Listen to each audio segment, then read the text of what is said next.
right, everybody. We are live for another episode of the Kitty Games Podcast here on Game Wisdom, where we some the art and science of games. We got a very interesting topic lined up this week, but of course, joining me for it is indie game developer Joshua Reyes, who's currently working on the game Samurai Pig. And are you playing on any NFTs for Samurai Pig just yet? Unfortunately, no. I don't have any NFTs plans for this game currently. I think we're just going to kind of, just keep it normalized and not do that. Um, but how are you doing, Josh? You got the internet working fine? All set up? Yep, got the internet working, got a haircut. I am all ready and raring to go. Yeah, I was just recovering from a cold. I had a cold yesterday, so Ooh, I was down a whole day just on the floor, just passed out for the most of the day. But also I got a new computer rig. So on this one right here, I did an upgrade. So from 32 gigs, I'm at 64 gigs. I got a new CPU, a new motherboard, a nice. water cooler. So really great little, well, not little, it's a great dev machine rocking. And then I'll have a quad screen setup going. I just need to finish setting that up, and I'll have 4 screens, total matrix out. Nice. Yeah, if I ever get the money, I need to do like all like those extra fancy stuff with the multi screens, water cooling, and all that. Yeah. And I tell you what, the water cooling, the noise it reduces from having that large fan, it's like the wife comes in here, she just can't even hear the computer running. Before she would knew, it sounded like a jetliner or something, just at all times, just wah, screaming. But now it's quiet, nice, and it's totally worth the money. Yeah, that's going to be again like if things ever do like pick up, I can actually have like tons of disposable income, like that kind of stuff. Multi monitors, that's the big thing that I want. For sure. But let's see. For those of you who missed the news, I've signed the contracts for books 6 and 7. I'm waiting on the Congrats. publisher to finalize it, and then I'll be making that big announcement. But looking forward to writing about RPGs and deck builders. But to our topic and to Pug's comment, we need well that'll be NFJs. NFJs. That's right. NFJs. But we got ourselves a very interesting one. We're trying to be somewhat topical, and this was something that I talked about. Thank you, Amanda. That I talked about in my next book on free-to-play design on the topic of NFTs and play-to-earn. I said this will either be the most controversial or the most dated by the time the book comes out. And it is very much in this weird place in terms of what people are saying about it, what are even like any kind of potentials, and so on. And to Pug's comment, I have thought about, but I'm not sure like how I would sell. I mean, with the internet now working, I could certainly that would be something like if anyone has any ideas about that, let me know in chat or on Discord. We can expand to Twitch, and definitely, I think all we need is just like one or two moderators. I think we already have some in chat, some people that would help out, and I think we'd be good. Hey, welcome, Chris. We got Pugscape, Amanda, Thorn Falcon. Yeah, oh wow, and welcome Chris everybody. is back. He's his good luck. Unfortunately, missed a roll there. He got a lot of sickness, so hopefully he is doing better. I was gonna message him because I just picked that up. I just picked up whatever he had. But luckily I kicked it yesterday. I had some effervescence and got that going. So yeah, and I have my bad allergy, so every time I cough, I assume I'm going to be dying of the plague. So it's all but the air there. That's right. That's right. Oh, and before I forget, I just wanted to give a shout out to Pugscape and also Joe Bob for helping me configure the parts for the rig on my PC. I wouldn't have been able to assemble it without their guidance. So great guys over in the Discord. Like I always say, game developers, get in Discords, talk to people, be friends with people. You never know who you'll meet and who you can help you. Yes. Anyway. But to our topic. So for those of you who missed it, we did a roundtable about, I want to say 5, maybe 6 months ago, talking about NFTs and play to earn, specifically with Ramin. And if those of you who don't know Ramin Shogazad, he's a friend of mine. He's also a video game economist. He is probably one of the smartest guys when it comes to talking about virtual economies, how they're set up, and how to build these systems. So his next game, Project Alune, which hopefully I didn't butcher that too much, is going to be a blockchain / play to earn game. So he is one of those guys that I know him from a while ago that he does not jump into things without having a lot of information and background in it. Let me stop you there. Hmm. From what you know about him, from what you've garnered from him, do you believe that NFTs are here to stay? Do you think that it has been here long enough that it is definitely gonna, in some form or fashion, we're gonna be looking at this type of functionality in our just world, period, Hmm. before we get down to the micro of the game development, and Hmm. everything. But do you believe that NFTs really have a stake? If, like you're saying, very well, verse studio heads are trying to get into it and looking Hmm. into it, and definitely building it. I've been pursued by multiple studios, asking if I'd like to come aboard and work with them on their NFT MMO project or NFT CCRPG project, stuff like that. And so I know Yeah. there's a lot of people really, really interested in it right Yeah, now. I've been getting So some like random emails and Twitter yeah, messages from people asking about doing consulting or wanting to work on a blockchain or yeah, play to earn game. So there's definitely talks about it. So here's my point. We'll see if anyone decides to clip this in the future. But for me, I think there is potential, but I think where the vast majority of people are looking at right now are missing the point. Like the ones who are trying to just go like for the art standpoint, the whole ape thing, or voice actors doing NFT voices, or buying exclusive items and the Ubisoft thing that I have in my thumbnail.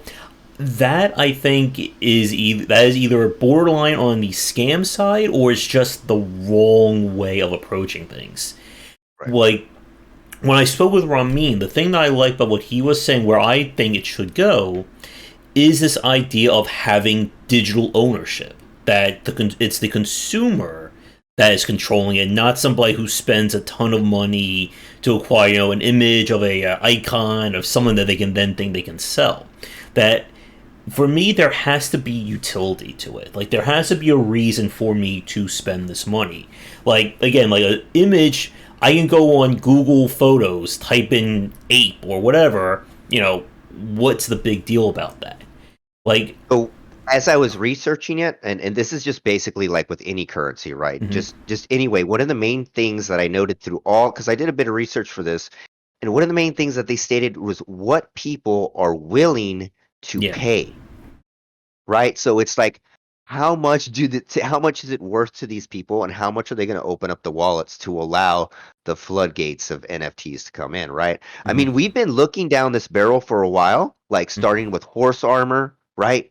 DLC, mhm, season passes, microtransactions. I mean, those things were mind blowing, and I literally just, I did a microtransaction for my wife's Final Fantasy 14 account, bought her a little minion or whatever, and and just no, not even a second thought, like I can't believe I'm doing that. You know what I mean? None of mhm. it doesn't. It's just so normalized now, right? Yup. Oh yeah. Again, like that was a thing that I talk about in the book when it comes to monetization and free to play design. And now we're seeing kind of the wheel spin around with now mobile games having monthly subscriptions and season passes, and Chris and Chad with battle passes. And Pug's comment right there, I think, kind of answers all the questions why people are doing it, the appeal of money. And Hmm. yet, that is certainly true. And to what you were saying, like kind of like the point of this, I think, is the challenge. And to let's also go with Chris's comment about like the main appeal to NFTs isn't anything that has to be exclusive to being an NFT. And that I think is where like when I talk about like the majority of the things that I'm seeing, that's where my problem is. Like getting a NFT of a cosmetic helmet in an Ubisoft game, what's the point of that? Like what does that give me as a player? The reason why like what Ramin is talking about, kind of where my thoughts on, I want to see it go kind of the way of actually having digital ownership. And the one thing that I have not seen anyone talk about is the idea of having actual digital ownership of games. Because Right. as everyone here knows, we don't own any digital copy of a game. My 3,000 plus games on Steam, that's technically not owned by me. I own the license to play those Is games and and let me just stop you there. Isn't mhm, that wild that we are so far from now that you mhm, just said? you own thousands and thousands of games on Steam, and you don't own them. And Mm-hmm. we're all of us are fine with that. We know Steam could shut down at any moment, Mm-hmm. right? And we Yeah. lose all of their games, but we're cool with that now. Yeah. You know what I mean? And Mm-hmm. I think the main point that we need to be like gamers have proved like how united, right, that Mm-hmm. they are with the GameStop thing. Do you remember, with the stocks and all that? Yeah. That was amazing, like that they were able to pull together and do that. And so like the main thing is we need to speak with our wallet, right? If we're not happy Mm-hmm. with, we don't like the way that it's looking, NFTs or Mm-hmm. this or that, you really need to prove, okay, I don't like NFTs this way. Like what you're speaking about, um I can agree with, right? Digital ownership Mm-hmm. of an, like, okay, for example, we're playing Final Fantasy 14 and we're going to a dungeon, and the mob drops this rare Mm-hmm. thing, and we have it's verified with Ethereum blockchain, and it's the only one in the game, really cool. Mm-hmm. And it's like, how much is it worth? And so then you could sell it in the game, right, and Mm-hmm. do stuff like that. Or maybe, and they're also talking to be able to take the assets out of a game and move them to another one, but Yeah. they don't understand how games work. Yeah. um That's I yeah, like that again, I think is really borderline on that's either very suspect or very scam. It's somewhere in Right. that spectrum. And yeah, like that's the entire point what you just said with the Final 14 example and what Ramin is saying. Because like this is another aspect that for people who are saying, play to earn or, buying digital goods is evil and wrong, they don't understand. This has been going on now for over 30 years. It's like Yeah. the complete rise of MMOs and having a virtual economy, we've we've been dealing with this stuff for over 2 to 3 decades at this point. Gold Yeah. farming in World of Warcraft, and Yeah. to Chris's comment, the auction house. I mean, my friend, I'm not going to name them because I don't want them to get in trouble Oh, about this, yes. but they hello, Smoke. Smoke's not the friend I'm talking about, by the way. I won't get him in trouble. But Hey, Smoke. my friend bought and sold Diablo 2 items. He duped the stones or whatever, like that one item that became like the currency in Diablo 2 to the point that his account got banned. So then he bought a new. I had to go with him to GameStop, so he bought a new Diablo 2 copy so he could start his account up and start selling again. And like Ramin, like when I spoke to him, like he's talked about how he earned money playing EverQuest and EVE Yeah. Online and World of Warcraft. I think he got What's the banned space from game? The EVE space Online. one. Is Eve yeah, Online. Yeah. yeah, Eve Online. That's insane. yeah. That's it, Chris. Yeah, the Stone of Jordan. That's what my friend was like buying and selling in Diablo 2. But Oh, yeah, Jordan. yeah, like Ramin was like telling me that he earned so much money in EVE Online that they banned him because he was doing too good. Like he mastered the entire like stock game and monetization. And the point about this is that this stuff is happening whether you want it to or not. Like it is happening, in the back channels, on the gray and black markets, and people are if there is as you just said a few minutes ago, Josh, that people like something is worth what someone's willing to pay. If somebody wants that super exclusive helmet or that rare sword or that Yeah. 6-star in a gacha game, they're gonna spend money. Whether they spend $5, $100, $1,000, Right. yep. And like Chris again, like we're getting like all the monetization, like Counter Strike knives. Like Oh, there's the a knife. huge market That's and very sketchy aspects around that as well.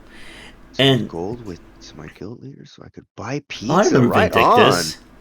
Nice. And Final Fantasy 14, you can actually buy pizza in that game, right? Yes, you can buy pizza in that game. Yep. Hmm. That both sounds great and horrible for somebody like me. And the overall point, though, is that this stuff is happening without NFTs. And like to Chris's comment earlier, that a lot of people who are trying to approach NFTs like today, they're just seeing it, I think, in the very short term. Like, again, like having an NFT of a voice or of, 37 images like in Google, that doesn't mean anything. But again, what if we could set up a legitimate form of owning a game or owning content in that game and allow people to buy and sell it without kind of, the developer putting their finger on the scale, because that was the major issue with Diablo 3's auction house. That, for everyone who doesn't remember, that the very first retail version of Diablo 3 was heavily tilted towards getting people to spend in the auction house. The game was very hard. It was incredibly difficult to progress.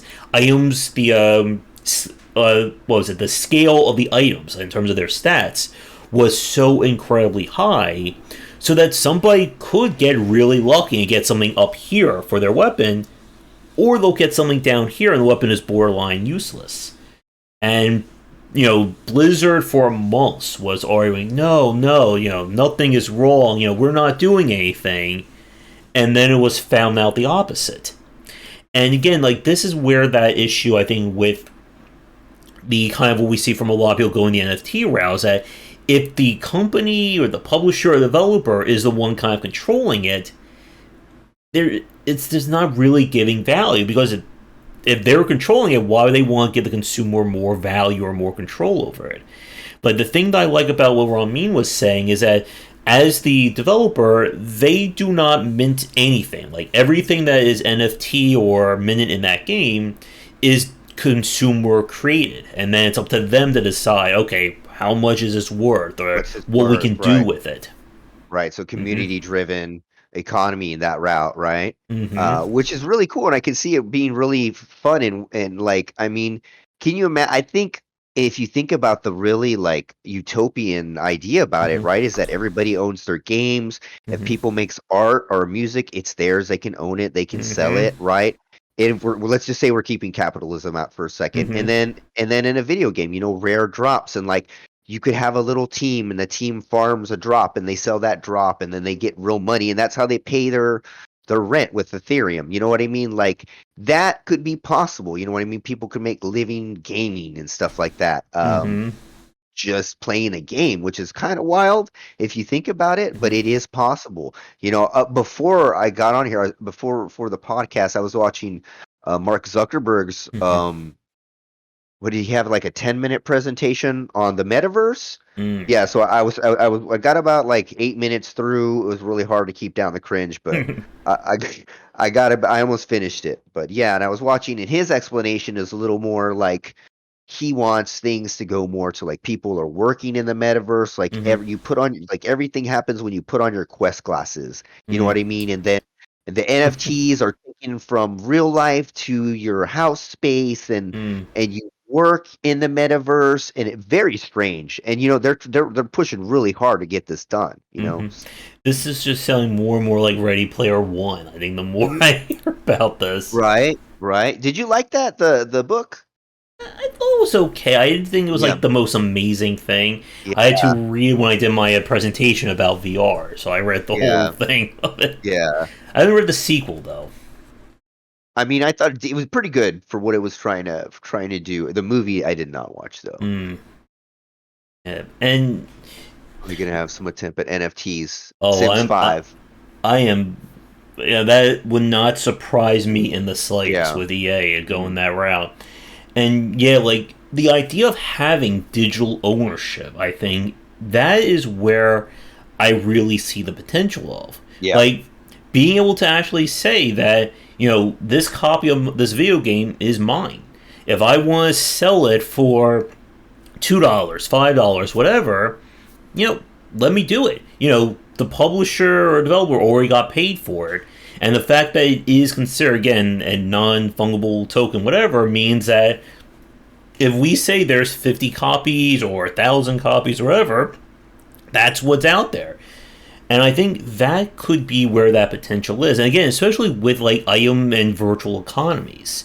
And that's definitely where Ramin's bread and butter is. Yeah, I mean, it definitely. I believe, like, I think that in gaming, that's probably, to me, that's probably like one of the better examples that we have right now. There's some really scammy ones, Mm-hmm. but I think that sounds, from the versions I've heard, that's the NFT that would make more sense. So the usage of it, that would make more sense. I think that what did Smokeback say? NFTs just need to be well thought out when it comes Yeah. to integration. because it does open up a lot of possibilities, like you were saying, Mm-hmm. Josh. For players to own their content, create their content, Mm-hmm. monetize off of it. It does open up some avenues. Yeah, I mean, as a before we get to Chris's comment, 'cause I definitely want to touch on that. This is actually kind of related. We all remember when Valve opened up Team Fortress, allowed people to Yeah, create content for that game, the Polycount pack. Back in yeah. the day, like this was like one of the first times where developers The said, hats, "Yep, the hats. hats and badges and belts Yeah, and whatever," and people, like this was the first time developers saying, "You want to make something for our game?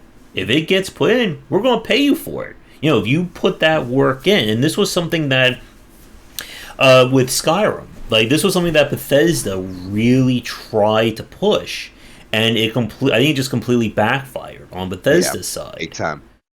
And again, I think there's definitely some study there as to what Valve did right, or at least Valve did originally right, and where Bethesda went wrong. Hmm. And I think that some of it goes with like the how people feel about the company. I think people felt goodwill to the company at that Hmm. time and said, well, they're letting us make the content and they're giving us something back and we can put it into the game. So it just kind of created this nice little flow for Hmm. creationists and to extract something from it. So I think that's what they got right about it, while others not so much. Hmm. And that is again like the challenge with all this stuff. Just like with the mobile market, that the games that go the slash and burn mentality, the ones that are trying to scam people out of their money, they're going to be the ones that become kind of what people consider the benchmark, and Yeah. then becomes 1,000 times harder for everyone else. Yeah. And like again, we see this right now on Twitter with NFTs and play to earn. Like you say NFT on Twitter, you're going to get probably about 300 people saying, "What's wrong with you? Go f yourself! How dare you talk about this?" Yeah. And again, it's it's good and bad, I think, for Ramin's case. That if Ramin does pull this off, like he's saying, he's going to be the only game in town that's actually doing legitimate.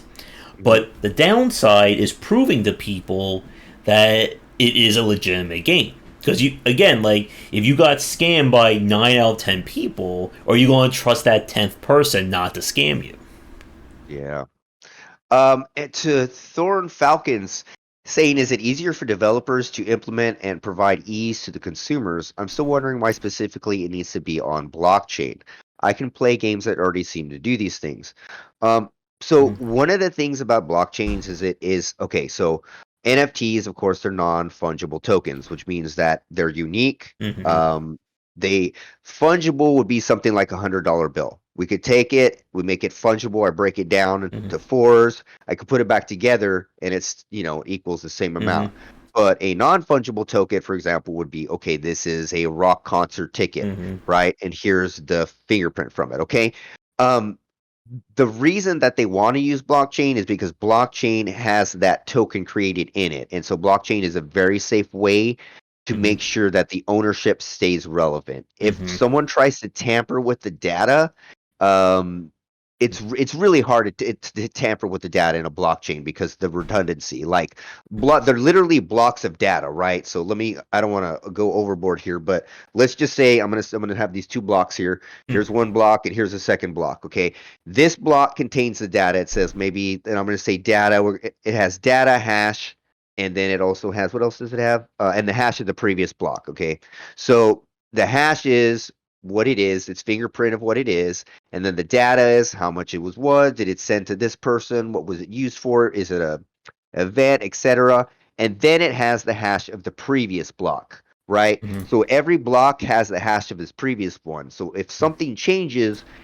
then the whole thing knows that it's not right, that the Mm-hmm. change was illegitimate. So it offers like security um, for people's fund tokens, right? So it's really hard to go back and I guess backdate things or Mm-hmm. change things, change values. It pretty much secures that that is what it is, Yeah. basically, through the use of blockchain, right? The Mm-hmm. blockchain is just the way to make sure that it's secure, basically. Yeah, and what Ramin was talking about, and then we'll talk to about Chris's question there about with his blockchains or with his minted items that they can grow and change, Hmm. so that their value can grow and change. Or change, right? And that I think is different from, again, from what a lot of people are saying, that if you take, a gun or armor piece again and stamp an NFT on it, Mhm. it's just locked into that.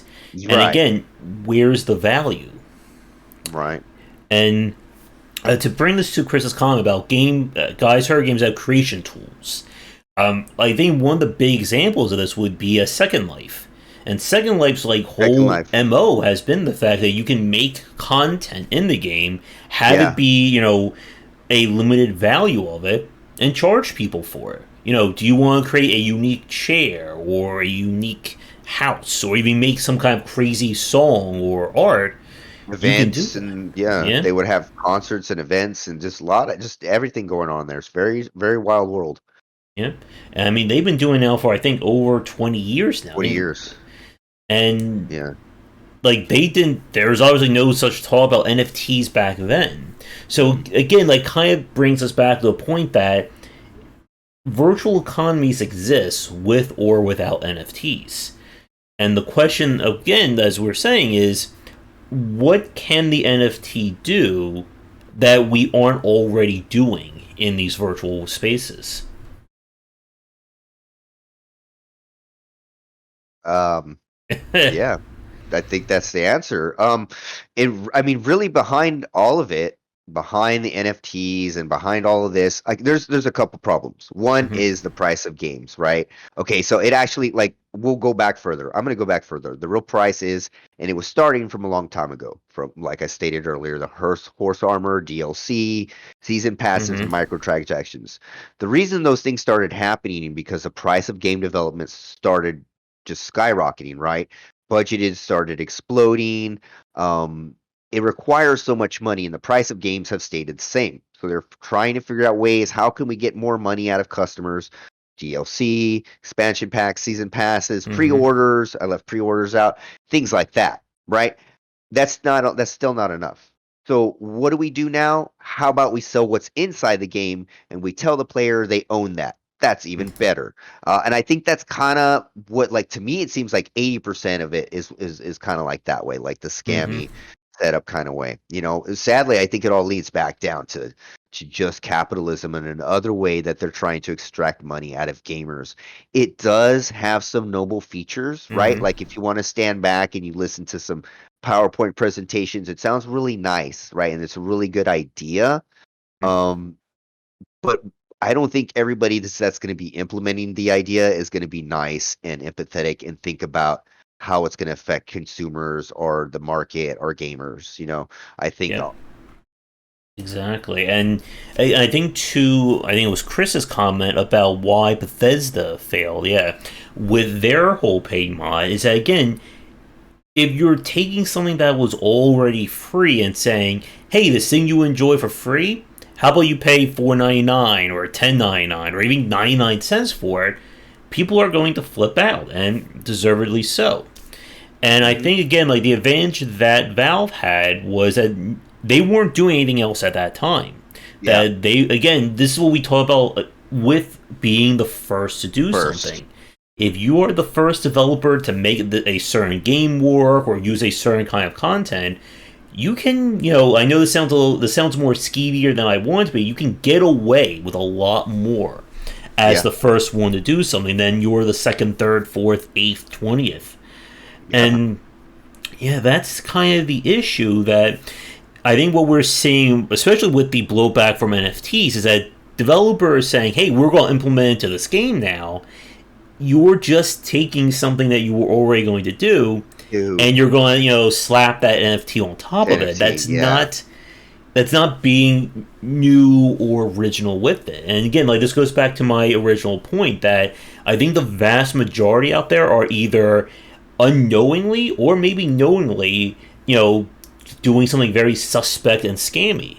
Because if you're trying to approach as much like the first generation of mobile games, rushing in for that quick buck, it's just not going to work out. right, right. I think we froze up again, Josh. Uh oh, really? Yeah, okay, I'm not back seeing in. anything dropping on this side. No, Okay. And it's still 0 drop frames here. All right. Okay. Yeah. Chat seems to be lagging or something then. And it could be that delay in chat as well. Yeah. And again, like this, and like this is the question. I'm sure when this goes up in record form, if we start at doing hashtag NFTs and metaverse, we're going to get people coming in from there. To people who are really supportive of this, the question remains, and like to what I think Thorne and Chris are saying, like what is the advantage of an NFT that we're not already doing what we could do? Yeah. And again, With our current technologies, like yeah. what we have right now, like why do we have to? And like we're not even looking at. There's an other side to like this whole that we're ignoring Mm-hmm. to like Bitcoin mining and all this Mm-hmm. stuff. This stuff chews through electricity. It is so like it. Why would we need to generate this new type of currency that doesn't kind of work and it seemed to kind of rip off people when we already have a solution? We just need to change maybe a few things, but instead we're going to create something that uses more resources, Mm-hmm. isn't inefficient, and it's just kind of seems to be designed to scam people. So all in all, it doesn't really have a good base to start from, right? You know, and I think Yeah. that's where all the backlash comes from it. You know? Yeah. And I know when we did a talk with Ron Mina, there are people who are trying to make a more environmentally friendly version of Mhm. blockchains. And again, I don't know the terminology, so I'm not going to try and guess on it. Yeah. But so, I mean, again, there's potential, but we still go around this question of we have games like EVE Online, Second Life, gold farming in MMOs, virtual content in Counter Strike Hmm. and Dota, and trading content like that. Hmm. What does the NFT provide to make that better? And then to kind of build on that, what does that do for the consumer? Because again, we can, people are going to throw all kinds of things about developers and publishers earning money, and it will be, amazing for them. But at the end of the day, if the consumer doesn't want it, the consumer gets no benefit from it, they're not going to engage with it. It's very much the similar thing we see with VR. That there Right. has to be a reason. You can't just say VR is amazing and wonderful, will change the world. If there's no reason, if there's no value in it for me, why would I want to put out money for it? Why would I want to interact with it? Yeah. Yeah. And again, like I stated earlier, they're going to be push NFTs in there. And if we see bad examples of NFTs, you need to speak with your wallet. We can't just be Mm-hmm. opening our wallet, to try it out or this and that. If you don't like the way it works, and if you don't think it works good, but it's in the game you like, I mean, don't participate in it. Don't. I think that if you don't agree with it, don't do it because we have like Josh said a few times already, we have the resources and the abilities and the things in place right now. Things just need to be changed around a little bit, and we Mm-hmm. can accomplish the same things without creating this whole other blockchains and tokens, and we don't none of that needs to exist. We can do it with what we have already, I believe. Mm-hmm. Yep. There's a new settlement. One. New style. People want developers want to feel foolish. One person.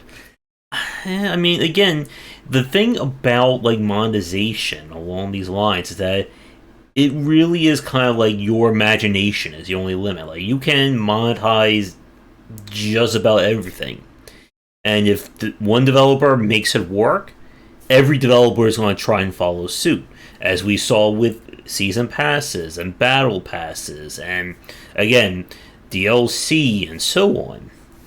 Worms NFT, yeah. What was it? There was going to be an NFT in the new Stalker game until they got the Yeah, huge blowback. And I'm yeah. sure CD Project Red. I am going to bet that they were thinking about it, but then they just realized no, like we're already, I think, in enough trouble with the whole cyberpunk issue as well. Yeah. Yeah, that's not that was not a good starting foot there. Mm-hmm. I mean, and if anything, I really wish there was like some big NFT supporters in here or something. Someone that would who was pro NFT that could maybe say something. Um, but oh, I lost my train of thought here. Go ahead, Josh. Yeah, and again, like, it's just really tough to convince someone of the value of it. And like we said when we talked about free to play design, that there are a lot of people who assume any game that has a monetization is evil and pay to win. Just as there are games like Path of Exile or Warframe that you could spend, hundreds if not thousands of dollars in those games, or you could spend $0 and you get a full featured, completed game for $0 and 0 cents. Yeah, definitely. And that's really, I think that's a really great thing, if you can experience the game and then have the ability to, like, one of the things they're touting is using NFTs to support the developer, right? Like, by Mm, you buying these things, okay, you have the game free, but if you buy things, you're supporting us, right? By doing it. So they're trying to use it mm, as maybe, I'm hearing all the different ways that as I've been studying that people are trying to make it mm-hmm. seem valid or work for their company and this and that. And they're using that. Well, purchase things and you're supporting the studio, but the rest is free. Yeah, I don't. but again, you can just buy, $500 of premium currency, or Yeah, roll on a banner, or buy a fancy hat. Like, yeah, yeah. again, it goes back to the main question, I think, for this stream and for our topic. What does the NFT actually add? And that, I Josh, think, what does it add? What does it add? it adds money for one particular group of person. Papers, right? But again, it's Mhm. not really doing anything for anyone else. Let me see. Yeah, and again, like, there are to make sure I get their name right. Oh, yeah, to Simon. His name got called just because of how I have the thing set up.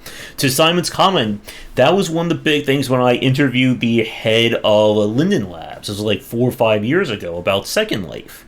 That when you start allowing the transfer of virtual and real currency, you have to deal with different countries. You have to talk to different banking institutions. You have to actually talk to governments as well. You need to make sure that they're willing to accept that currency exchange or the currency transfer from Linden bucks to rubles or pounds or dollars, and it gets very challenging. And it's again one of those reasons why a lot of developers kind of turned away from virtual economies, because it adds a lot more complexity to your game. And Yeah, I know Ramin has told these stories many times about how he was once hired, or he was talking with Blizzard about how to legitimize gold farming and gold sales, and they completely blew him off. They didn't like his idea, and they just really. let it go to the Wild West for a while. Yeah, yeah, And because you could totally turn that into something fun for like hmm players to be a part of. I'm not sure what his idea. I'm sure it was hmm brilliant. I'm not even gonna yeah, try and touch what he was saying, but you could totally turn that into a positive thing and turn it yeah. into something that people participate in and it's a part of the game. hmm But NFTs is The Malwinia, is it Malwinius? Yeah, yeah, and again, I think we're going to be getting a lot of ugh and oohs in yeah, in the chat, at least from our respective audiences. yeah, And yeah, like, again, to Simon's comment, to what we've said before, that this kind of stuff, when it comes to play to earn, when it comes to virtual economies and having real world value, it's been going on now for over 30 years. Like, you can have any NFT lover, any company say, oh, this is this new and exciting thing. It's not. And again, like, there's a greater topic here about how I think a lot of people don't understand just what happens in the game industry. But to this specific point, we've been having this kind of stuff being bought and sold. And this was before anyone even thought of this concept. And the only reason why, or the only two reasons why it wasn't accepted, was one, it was a lot of work on the development side that they didn't want to do, and two, it does open you up to some legal issues. Because yeah, again, what if someone, works themselves to death trying to earn gold in World of yeah. Warcraft, sponsored by Blizzard at the time? That would have Right. been a really fun lawsuit for them. Right, and then also there, if you're making money from the game, you have to put that on your taxes, and then you didn't report Oh. that, and all. I mean, then more rabbit holes are opening, right? And it's like we don't need more rabbit holes. Like, I just had to pay my taxes for 2021. My accountant said, "So, did you do anything with NFTs?" I said no. She's like, "Oh, thank you," because like everyone is talking about and like completely redid. Like so many people are like utterly confused about how it all works in the the government. I'm sure the government's confused as well. I don't know my taxes for. I bought some Dogecoin. I bought a Mm-hmm. bit of it Mm-hmm. last year or whatever when the whole thing happened. Mm-hmm. And so when my taxes came in, they said that I made this much money, but I didn't. And so I had to dispute it. It turned into a whole thing just because of that Mm-hmm. cryptocurrency that I bought. And it was like $3 that I bought. I bought nothing, right? I'm gonna buy $3, and it actually turned into like I have to ask the wife, but I think like 1,400 or something that I got out of it. So that was pretty neat. Mm-hmm. But so yeah, so and then but I had to pay taxes for that, so Uh, that not neat. Yeah, taxes are fun, as I'm sure every adult here can agree. And yeah, to Thorne's comment, like again, that was one of the big concerns is that a lot of the people who are trying to do the NFT thing is based on them saying, "I want 100% of all the money," Yeah, and that is again kind of counterintuitive to what the consumer would want. Like I know when I saw with Ramin, like how they're going to be earning money from it is during the actual exchange. That if I sell you, this item and we exchange it on the market, the developer market gets has a some, tax. yeah, and the developer Yeah, gets a kickback from that. But again, the actual ownership and who's pricing everything is entirely on the consumer side. Boomer. Yeah, And yeah, I think that was another big thing about why the whole gold farming thing didn't get legitimized is that they're giving away control. They're going to be losing, you know, they're not going to be earning 1% of the money on that gold. But yeah. Well, again, what they could do, what you're just talking mhm, about. If you trade gold, they tax it, and then Blizzard gets, I don't know, right? Couldn't you yep. do that? And Just again, we're tax it that talking way. about maybe thousands, if not millions, of transactions happening. Transactions. Yeah. And that's pennies on pennies on pennies, and all of a sudden it's Hmm. millions. Like, no problem. Yep, and I guess, my only real claim to fame with an NFT would then be with Diablo 3 when I pretty much sold a soul for like $120 that I There you found. go. And There you I go. basically got Diablo 3 for free. That was my one stonk market claim right there. Yep, and again, like it can work, but you can't have somebody's finger on the scale the entire time. Yeah. Because Yeah. then we're just getting the whole kind of like casino aspect where the house Hmm. always wins, and that's not Right. really a free market. Yeah. And see, that's what they're trying to tout. Mm-hmm. This is going to be a free, decentralized market. No Mm-hmm. one owns the market, this and that. And I call BS on that. I Yeah. don't that's not possible. It's not possible. Somebody somehow some way is going to want to put their fingers on it so they can get the money. And Mm-hmm. that's just basically it. And it's not going to be the consumers winning, it's not going to be the Mm-hmm. gamers winning. We're not going to be like, "Oh my Yeah. god, I am so happy NFTs exist now and I got to pay for my helmet." Like I don't think people are going to be excited about that, you Yeah. know? Uh, there was the whole thing with Dead by Daylight. They were going to do NFTs of their various killers, and again, Yeah. what's the What? value in that? I Uh, would just I just buy the character for $6 and I own him. Why am I mhm. why are we I can NFTing go this? on Google Photos and copy 20,000 images right there. Right. Yeah, Pugscape taxes the video game. It's just Taxes the game. TurboTax. There we go. Yes, it's TurboTax, yeah.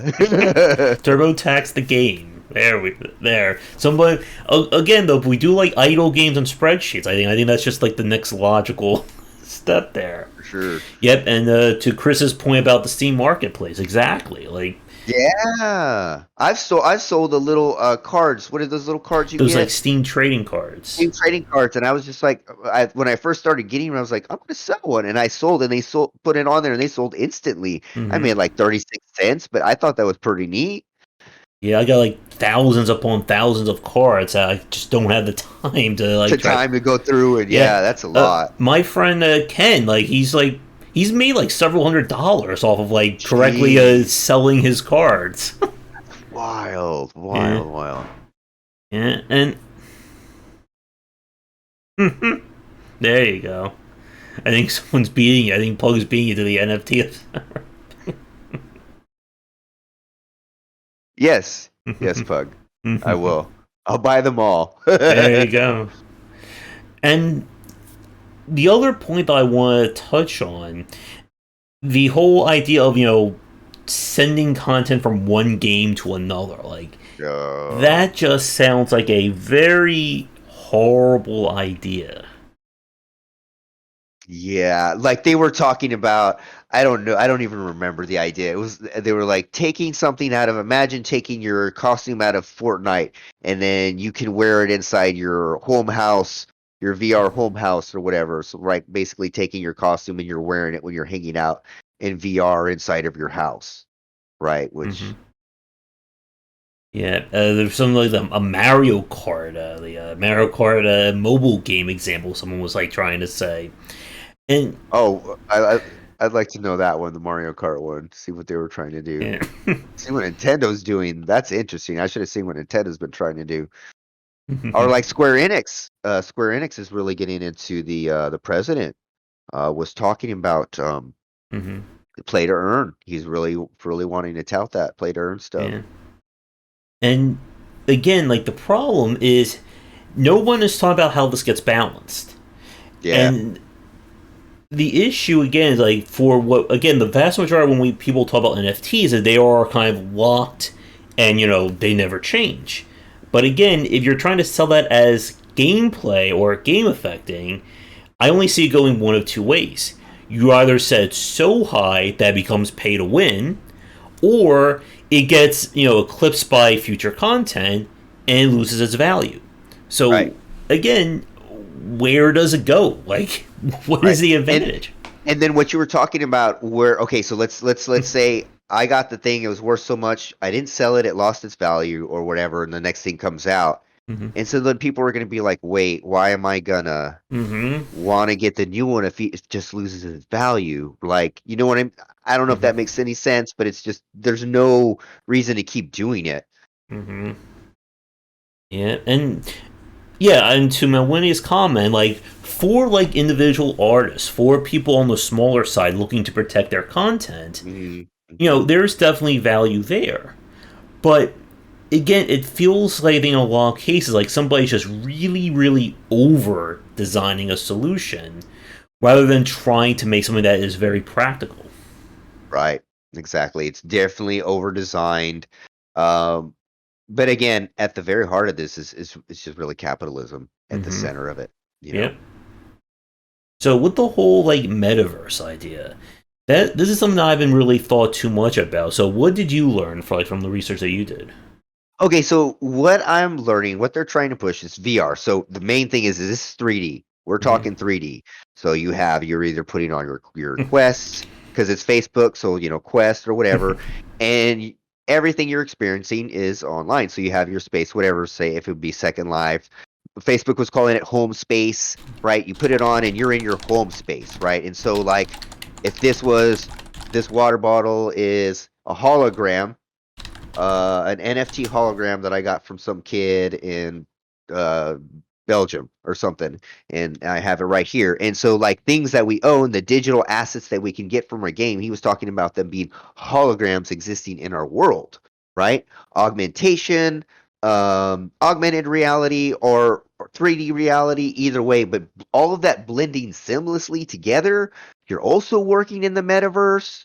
So like I'm gonna go to a metaverse office and sit down and my coworkers are gonna be walking by in their avatars, right? Wearing their Fortnite thing that they just NFT that they bought. Uh that so far that's what I'm getting, and like they're really trying to push to like our new future is like reality, like player ready player one, you know? And again, it just sounds very much like Second Life. Second Life, Second yeah. Life was trying to do this for the last 20, 22, 23 years now. It's funny. It's right. They're like, oh, we're just making this new thing, and it's like, well, Second Life has been doing this for 20 years. You want to maybe take notes? Like, they got it already figured out, and we don't need to do all this other stuff. So, Mm-hmm. Commit sex fraud in the metaverse. There you go. And to Pokemon, yeah, you'll be paying your taxes while still trying to figure out. It'll still be confusing in the metaverse how all your yeah, taxes will work. yeah. And again, like this is why I do not have a smart home. Like I am avoiding the whole. I do not Same want. here. Same here. The strangest thing happened the other night. I was watching something. I had my Wii U on because I watch a lot of stuff on that when I'm like relaxing. My phone had a thing on. I was like a message saying, "Hey, would you like to take this video on your phone and put it onto your Wii U?" I'm like, "How do you know I'm using a Wii U right now?" Wow, And it's like, man. "Oh God." Like again, I feel like we're just getting ever closer to Shodan from the System Yeah, Shock. It's going to happen. it's gonna happen. It's happening. Yeah, I didn't do anything with the whole VR chat as well. You need to access. Oh yeah, you need the infrastructure. Again, like it still feels, and like to what we were saying earlier about the whole economic, or I'm sorry, the environmental concern Environmental. Yeah, that you. It feels like for some of these places they're putting the cart before the horse. That yeah. yeah, you're gonna be able to do all this, but we still haven't had a solution for not destroying the environment and Environment. causing video cards to skyrocket in price for 3 years. Exactly. Yeah, and to Chris's comment about like Roblox and like content creation along those lines, like that I think is where I want to see things get started. Like allow people to put in the work to create virtual content that they can buy, sell, and use as their actual portfolio. For sure. The of course, again, the challenge though is that it can't be on anything that's already been established as free. Like my mind immediately jumped to all the Mario Maker levels that people have put Yeah. out with that amazing content. Yeah. But again, if you tell consumers that something that you've had for free for the last 4 years, you're now charging 99 cents a pop, people are going to be very pissed off with you. Mhm. Let's see. So yeah, there's often a middleman. Yeah, again, there there needs to be an established order to not only make it transparent, but to show people that it's legitimate. You can't just say, buy some Bitcoin, question mark, sell, profit. It's just Right. that simple. Right. Shut up. Yeah. Yeah. I mean, I was watching that video. I should. We should probably link or you should watch the Facebook Metaverse video because he is like 100%. He believes this is it. This is where we're going, and he's all in. This dude is all in, and if you watch the video, you'll see. I'm almost 7 minutes in. I probably missed something else wild in there. I stopped at the work part. I was like, now I'm working in the metaverse also. I thought I was just gonna game. I said, no, no, no.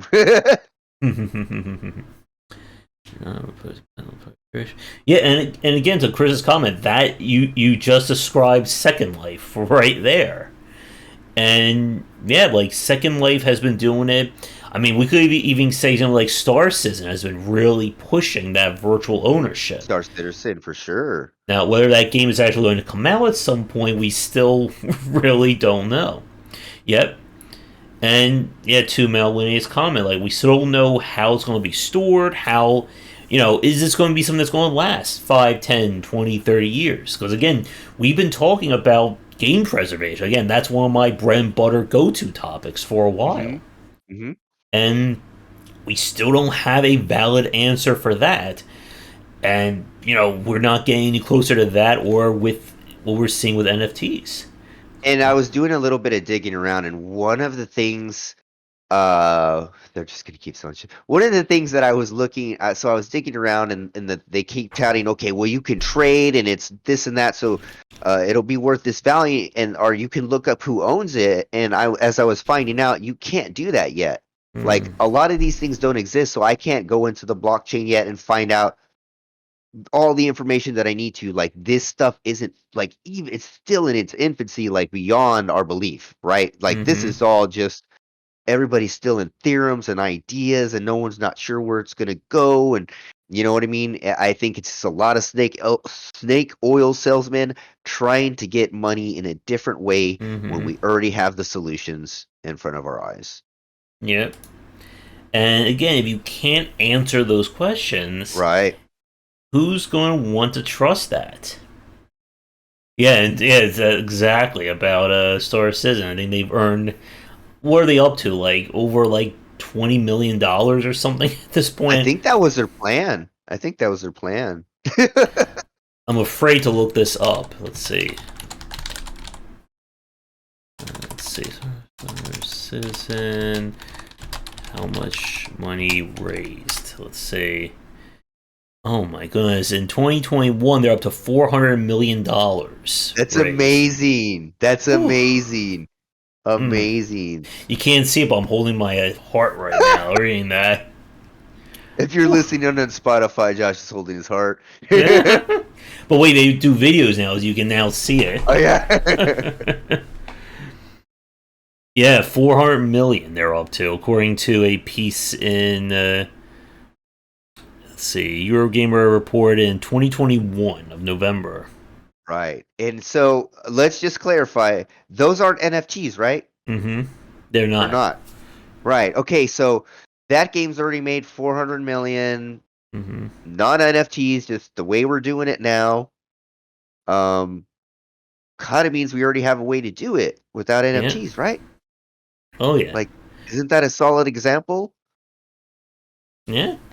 I mean, look at all the mobile games and gotcha games and people Yeah. spending hundreds and thousands of Yeah. dollars on, a 6-star UR, however you want to describe it. So, Exactly. You started it off talking about your free to play book, yeah. and yeah, we didn't even delve in. Mobile's been like doing this day one, also. You know. Mm-hmm. So, again, the question is, why can't we do this kind of virtual ownership without having to rely on NFTs. NFTs? Why can't Right. why couldn't we been doing it this whole time? And again, the obvious answers, of course, are the developers want more money, Mm-hmm. and it's obviously infinitely more complicated in terms of the proceedings and stuff. Mm-hmm. Mm-hmm. Infinity. That sounds familiar, but I don't think I recognize the game. Ah, yeah. So I think ultimately what's really going to like kind of drive this, I think, for better or worse, are like banking institutions or governments saying, if we want to do blockchain, if we want to make this an acceptable good or acceptable This, commodity, mhm. these are the rules we need to follow. Like this is Right. what's going to make it legitimate. Like we were saying earlier with the having a middleman, that there has to be, somebody kind of making sure that these things are legitimate. Yeah. And again, avoiding that finger on the scale. Yeah. It's already dead. Ooh. NFTs are dead. I think something about the Axel Infinity, Oh. Axie Infinity. Oh yeah, like again, there are developers rushing to this model, and as I said in the book and I said earlier, that if you're treating this just like the early days of mobile, that it's something just for a quick buck and a quick scam, your game's going to fail because Yeah. people aren't going to want to deal with that. Yeah, and I feel like, man, like that's and I know consumers can feel it too, because that's what most of it is. Most of it's not, hey, this is the reason. Most of it's not saying this is the reason why you need NFT for this. Mm-hmm. Most of them are just saying you're going to use an NFT now. You're going to play to win now. This is how it's going to be now, right? There's no reason. It's not like this is a solution for a problem that we have right now, Yeah. and we already. And again, we haven't even like I think said the elephant in the room yet, that a lot of these games aren't really that good, or they're not really Nah, doing anything interesting. I played nah. when I was doing judging for the IGF last year, that I played a deck building a CCG that was going to do heavy blockchain and crypto and stuff like that, and the game was just not that good. It was very hard to play. It was very unenjoyable, and this is something that when I was doing my research about free to play, that Valve was talking about. This was way back in 2012 when they went free to play. They said you can't use this to save a bad game. It has to be a great game as a foundation. Because if your game's not great, why would allowing people to spend more money or buy more stuff magically improve it? Yeah, to Chris's comment. I mean, we're seeing it again, the whole idea of having monthly subscriptions and battle passes in mobile. Like, Yeah. Yeah. I remember when people were saying, "Oh, it's free to play. You don't need to spend money. You don't need to do anything once a month. You'll never have to have a subscription fee." Yeah. People are greedy. He's such a fan of. And this is again like we are still in that very weird area as to what digital content means. Not just for NFTs or video games, but stuff on YouTube, stuff putting music online, putting an image online, and Yeah. I think like here's my very like cynical take that when we start talking about it, it's going to raise a lot of questions that people aren't going to be too happy to talk about. The idea that what happens if yes, you can say that YouTube owns like content on it, but if someone says, well, no, if I'm doing all this work and it is a legit legal, if it's legal now that this video or this screenshot is mine and you have to pay me, YouTube does, there are a lot of YouTube executives who probably just got like a horrible chest pain out of hearing that. Yeah, so I mean, again, the most positive things, like for videos, like Mm-hmm. they were talking about, I can't remember the name of the network, but they do it the video. So you upload the video, it's yours. The video is minted Mm-hmm. on the blockchain, and so to be viewed, of course, you have to get paid, right? Mm-hmm. And so you make money because it's yours. And so that's great, right? Music, Mm-hmm. really cool for music. Like this is my song, it's Mm-hmm. minted. So I guess someone could make like a batch of their album and say 10,000, you buy the NFT of my song or Yeah. whatever. Sure. I don't know, maybe I guess we'll just stop there, but those are some good reasons for it to exist. Mm-hmm. But again, I think we could solve it in other ways, Yeah. right? And I think ultimately what's going to have to kind of push us forward is we need to have a serious conversation about digital content. Yeah. What does it mean to own 3,000 Steam keys? What does it mean to have a collection of 6-star characters in a mobile game or Fortnite skins? Yeah, Yep. it's so nebulous right now. And the thing is laws need to change. So we're gonna go and we're gonna explain to 80-year-olds like blockchain and drops Mm-hmm. in MMOs and things like that. But we do we do need to Mm-hmm. update the laws. Yeah. The whole DMCA Act, like people have been complaining about that one for years now. Yeah, big time, And a big lot of time. people in very powerful places don't understand what digital Yeah, content means. I mean, at again, this all. was something that Rami and I were talking about, the whole loot box law that they were Yeah, really pining for in 2019. That if something like that went through, pretty much all mobile gaming as we know it would have died probably the right. very next day. Right. Exactly. Yeah, I remember that lawsuit coming up. Mhm. That was big time. It was kind of like where the future of gaming was going to be. I was watching because it would have Mhm. affected at the time. I think at the time Overwatch had loot boxes like when it was happening. Like a lot of big companies had loot Everyone boxes. was. Everyone. So everyone had money at stake at that point, and then it would have just changed the whole landscape again. Yep. So, And again, like it's that same cycle that's happening whenever something new that people think they can make money off of, mhm, everybody jumps on for the lowest common denominator of it, right. and it ends up, oftentimes blow up in their faces or Mhm, leading to legislation. Like the right. whole rise of mobile. Like Chris has been talking about how stuff like loot boxes and battle passes were like that stuff is norm now, but a lot of the laws have came were primarily because developers are trying to see how far they get away with it. Like really pushing Mm-hmm. like every boundary. What can we get away with? What is the consumer going to accept? What are they going to Mm-hmm. take? And I mean, really pushing everywhere here and there. And I think the NFTs is just another push, another way they're Mm-hmm. trying to see how much they can extract from gamers. Yeah. You know what I mean? Trying to obfuscate, may overcomplicate, over Mm-hmm. design uh, something that underneath it all is simpler. Again, we need to understand first. We need to Mm-hmm. understand what digital content is, what it represents, and then from there we could easily find a much simpler solution that doesn't require the layers of abstraction and things in that. The benefits Mm-hmm. uh for us, and we're talking like game dev and stuff like that, I think are just so minuscule. Um, Mm-hmm. And I mean, like, one of the things that Ramin was talking about in terms of kind of wider benefits would be being able to have digital ownership of something and have it work in the real world. Like, again, like having the music example, like if a band could put up their song or yeah. have minted, digital CDs like that, Hmm. that could go a long way. But again, I think this all goes back to that one question or that one issue that we need to have a serious talk about what digital content means.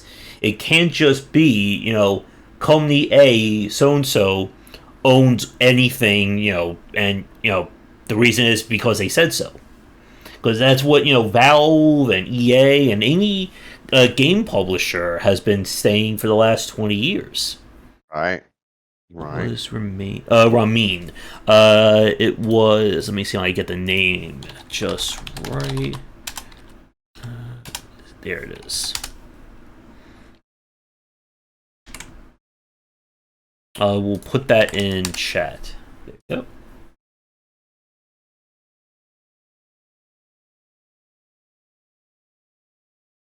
So I think ultimately, as a quick time check, we are over an hour, so I think we can begin to wrap things up. Okay. Unless there's anything All else right. you want to. Any other topics regarding this? I let's see here.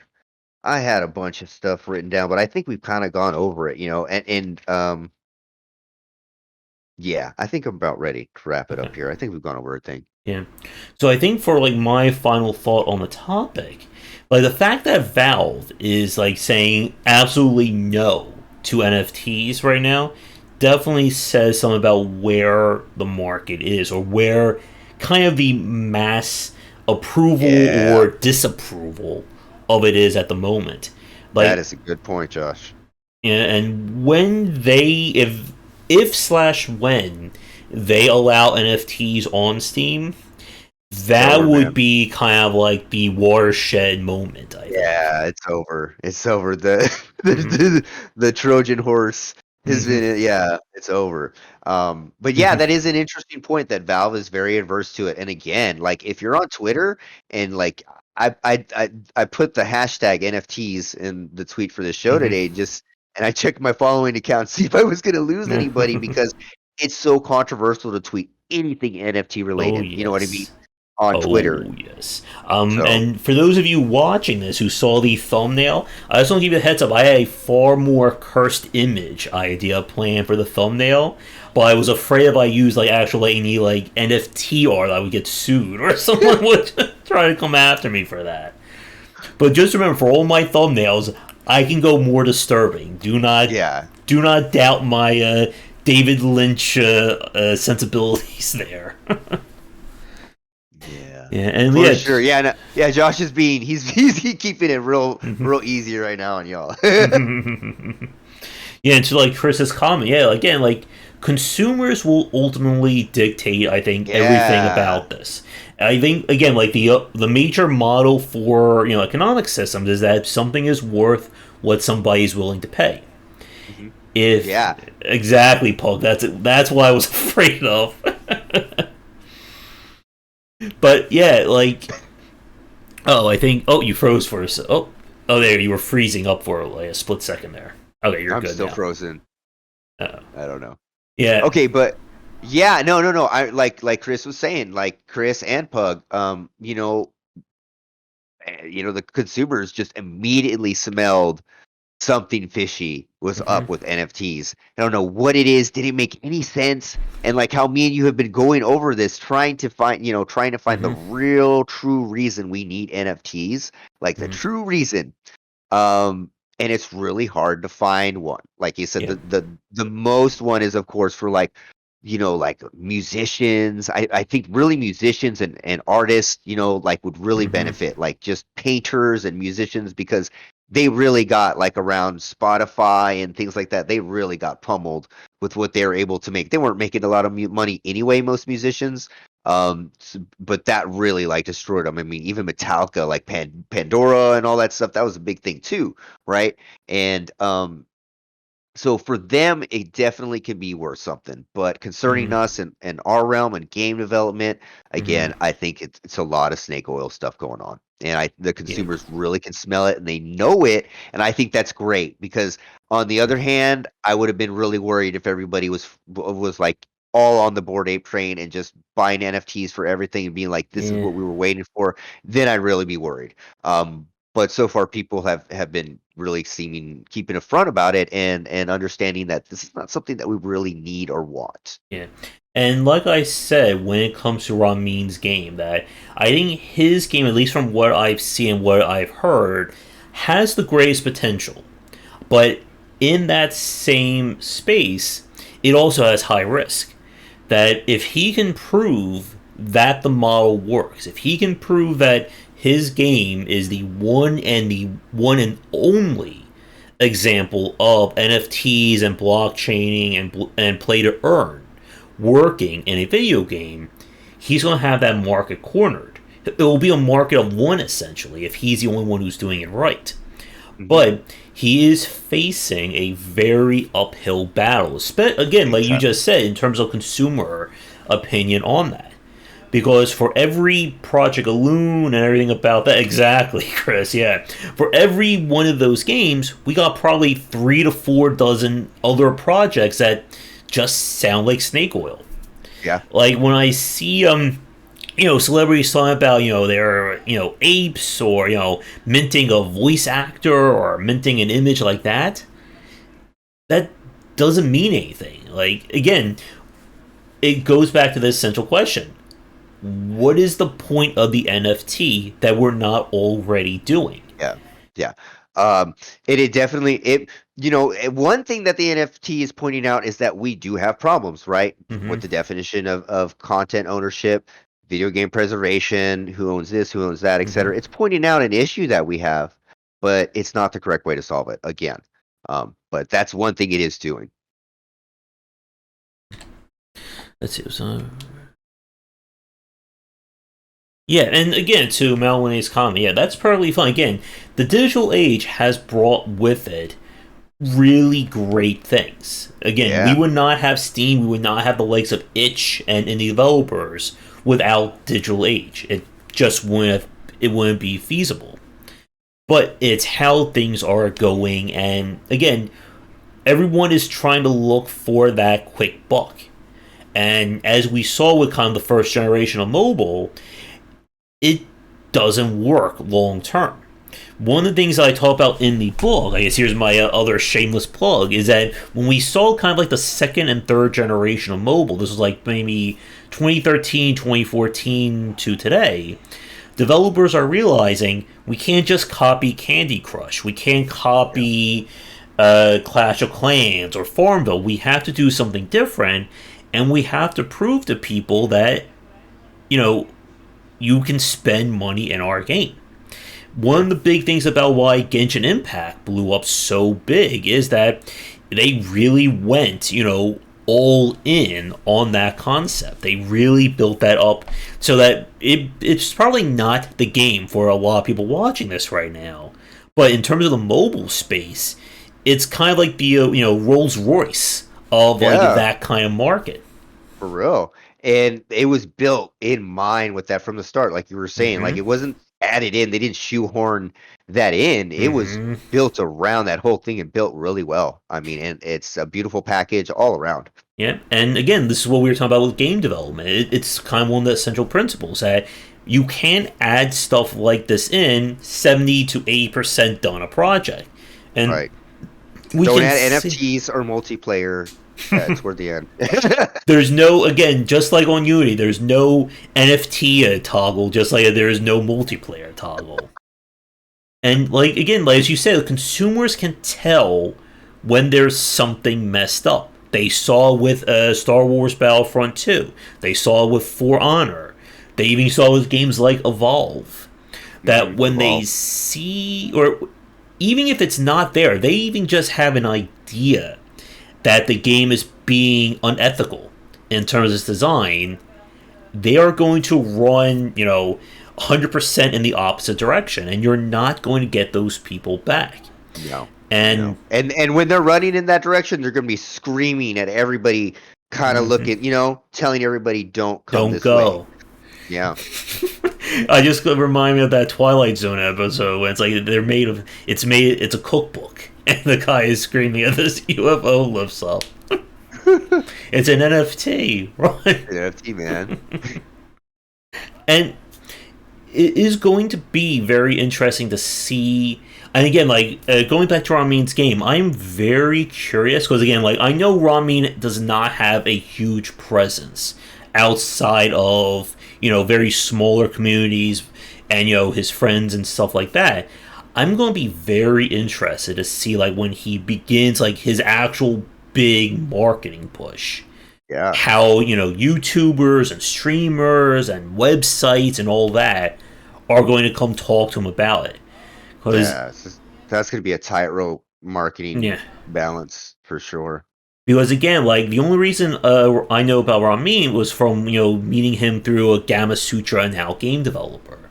So Hmm. like we're not exactly household names. Again, like I Right. don't think people put me in the same league as Ninja or Doctor Disrespect just yet. Not yet. No, we're Hmm. almost. Hmm. We're working on it, Josh. Yeah, exactly, Melvin. Is even though you can buy your mansion, or have a meet with Sakurai and play Smash Brothers. I heard Toby Fox did.